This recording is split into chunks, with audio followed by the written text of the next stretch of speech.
to die, that he might man redeem. In 1905, Andrew Murray wrote an appeal to the children of Christian parents. It was called Laborers for the Harvest. And he said this in the appeal: when Jesus saw the multitude scattered as sheep without a shepherd, he was moved with compassion. And what did he do? He turned to his disciples for aid.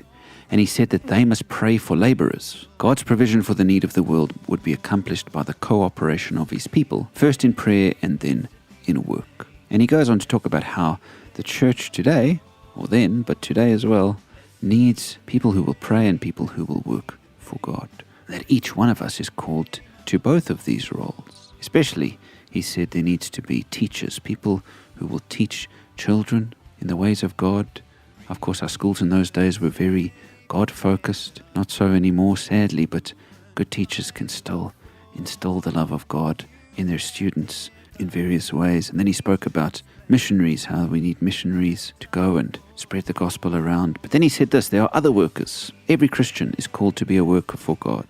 And working for him must be the main object, not a side issue in whatever position or business you're in. You must know that you live only to serve the Lord, and that all your money, your influence, your talents are for his command. Do you have a sense, my friends, that there is a great need for the love of God in the world?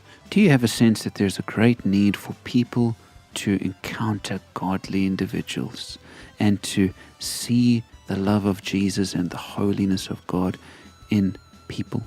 How would the world be changed if we all saw our call to Christian work and lived in a way that shows forth God in everything? And more than that, what if we would pray? What if we would pray the way that the great saints have prayed, sacrificing time and comfort and food at times and convenience in order to pray more? Murray was transformed from a bit of a reluctant early Christian to a powerful man of God because he prayed much and did work for God in everything. How about us? God needs laborers who will pray and work. Friends, are you going to pray and work for God?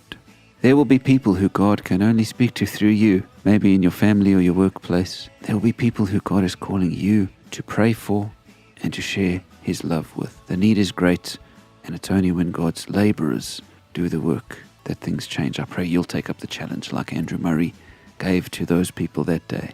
Pray and work for God every day of your life.